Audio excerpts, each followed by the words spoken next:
ఆదరించాడు, పెద్దపీట వేశారు. ఆయన బౌద్ధ మతాన్ని ప్రేమించేవాడు.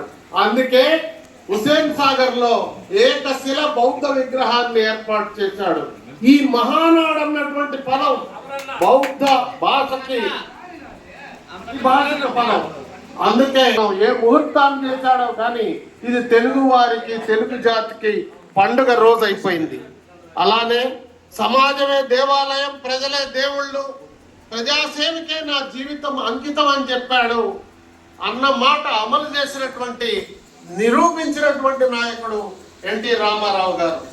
పేదరికం కోసం, పేదల కోసం నిరంతరం పరితపించాడు, జీవించాడు, ప్రజల కష్టాల్లో పాలు పంచుకున్నాడు.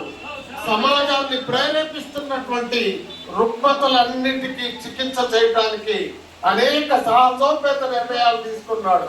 అంతేకాదు